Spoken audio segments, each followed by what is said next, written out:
മഹാലക്ഷ്മി സീരിയലിൻ്റെ ഏറ്റവും പുതിയ റിവ്യൂയിലേക്ക് എല്ലാ കൂട്ടുകാർക്കും സ്വാഗതം. മോഹിനിയമ്മയുടെ പിറന്നാൾ ദിവസം 18-ാം തീയതി തന്നെ മഹാലക്ഷ്മിയെ കൊല്ലാനായിട്ട് കരുണയും മുത്തശ്ശിയും കൂടെ ചേർന്ന് ഒരു പ്ലാൻ തയ്യാറാക്കി. അതും പ്രകാരം നമ്മുടെ വൈദ്യരുടെ കയ്യിൽ നിന്ന് ഒരു വിഷമരുന്നൊക്കെ മേടിച്ച് കൊണ്ടുവന്ന് വെച്ച് അതെങ്ങനെയെങ്കിലും അവരുടെ ഫുഡിൽ കലർത്തി കൊടുക്കുന്ന കാര്യം ഞങ്ങൾ ഏറ്റു. ആണുങ്ങളെപ്പോലെ ഞങ്ങൾ മണ്ടത്തരമൊന്നും ചെയ്യത്തില്ല എന്ന് വെല്ലുവിളിച്ച കരുണയ്ക്കും മുത്തശ്ശിക്കും കിട്ടാവുന്നതിലും ഏറ്റവും വലിയ തിരിച്ചടിയാണ് ഇപ്പോൾ കിട്ടിയിരിക്കുന്നത്. എന്നാൽ ഉണ്ണിക്കാണെങ്കിൽ ആദ്യം മുതലേ ഇതിനോടൊന്നും താല്പര്യമില്ലായിരുന്നു.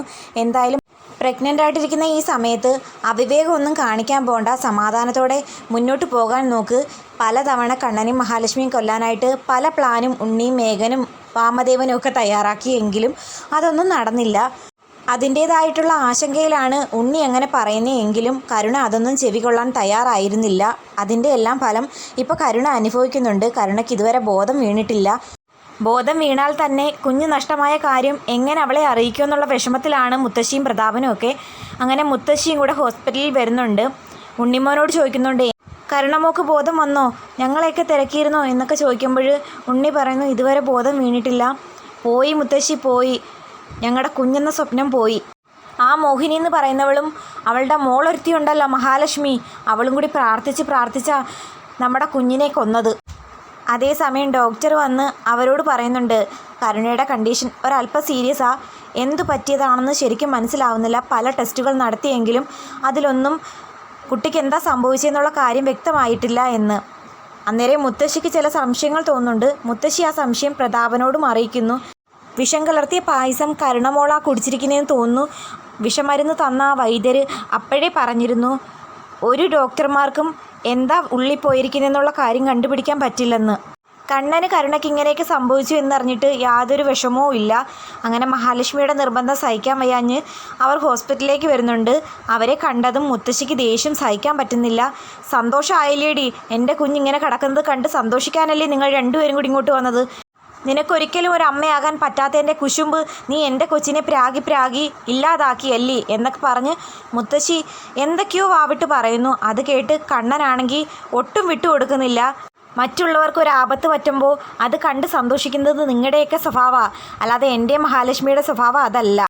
മോഹിനിയമ്മയുടെ പിറന്നാളിന് ശേഷം ഉണ്ടായ പ്രശ്നങ്ങളാണ് ഇതെല്ലാം കൂട്ടി വായിക്കുമ്പോൾ ഇതിലും കരുണയുടെയും നിങ്ങളുടെ എന്തോ കുരുട്ടുബുദ്ധി പ്രയോഗിച്ചതുപോലെ എനിക്ക് തോന്നുന്നുണ്ട്.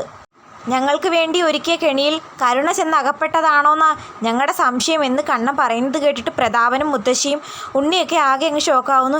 എന്താ മോനെ ഈ സമയത്ത് ഇങ്ങനെയൊക്കെ പറയുന്നത്? ഞങ്ങൾ അറിഞ്ഞുകൊണ്ട് ആരെയും ദ്രോഹിക്കാൻ പോയിട്ടില്ല എന്ന് പ്രതാപൻ പറയുമ്പോൾ, പലതവണ നിങ്ങൾ ഇതേ കണക്കത്തെ കള്ളം എൻ്റെ മുമ്പിൽ വന്ന് പറഞ്ഞിട്ടുള്ളതാണ് എന്ന് കണ്ണനും പറയുന്നു. അന്നേരം മഹാലക്ഷ്മി ആണെങ്കിൽ ഉണ്ണിയോട് ചോദിക്കുന്നു, കരുണയ്ക്ക് ബോധം വീണോ? ഇപ്പോൾ അവളുടെ കണ്ടീഷൻ എങ്ങനെയുണ്ട്? ഇപ്പോഴും വെന്റിലേറ്ററിലാണ്. 24 മണിക്കൂർ കഴിയാതെ അവളുടെ കണ്ടീഷനെ പറ്റി ഒന്നും പറയാൻ പറ്റില്ലെന്നാണ് ഡോക്ടർമാർ പറഞ്ഞിരിക്കുന്നത്. ശരിക്കും അവൾക്ക് എന്താ സംഭവിച്ചേ? എനിക്കും രാവിലെ ചില അസ്വസ്ഥതകൾ ഉണ്ടായിരുന്നെങ്കിലും ഇപ്പോൾ എനിക്ക് നല്ല ആശ്വാസമുണ്ട്.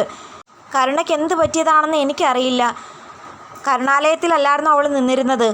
ഇപ്പം തന്നെ ഡോക്ടർ പറഞ്ഞിരിക്കുന്നത് വിഷം കരളിനെയും വൃക്കയെയും ഹാർട്ടിനെയൊക്കെ ബാധിച്ചു എന്നാണ്. അത് കേട്ട് കണ്ണനും മഹാലക്ഷ്മി ആകെ ഷോക്കാകുന്നുണ്ട്.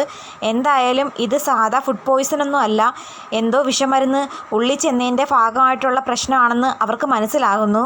ഹോസ്പിറ്റലിൽ നിന്നും തിരികെ വരുന്ന കണ്ണൻ അനന്തുവിനെ വിളിച്ച് കാര്യങ്ങളെല്ലാം പറയുന്നു. അതായത് കരുണ ക്രിട്ടിക്കലായിട്ട് ഹോസ്പിറ്റലിൽ കിടക്കുവാണ്. എന്താ പ്രശ്നമെന്ന് ആർക്കും കണ്ടുപിടിക്കാൻ പറ്റിയിട്ടില്ല. മോഹിനിയമ്മയുടെ പിറന്നാളാഘോഷത്തിന് ശേഷം മഹാലക്ഷ്മിക്കും ഛർദിലും മനം പുരട്ടലും ഒക്കെ ഉണ്ടായിരുന്നെങ്കിലും അതങ്ങ് മാറി. കരുണയ്ക്ക് ഇങ്ങനെയൊക്കെ പറ്റി എന്ന് പറഞ്ഞപ്പോഴേ അനന്തുവിന് ചില കാര്യങ്ങളിൽ സംശയം വരുന്നുണ്ട്.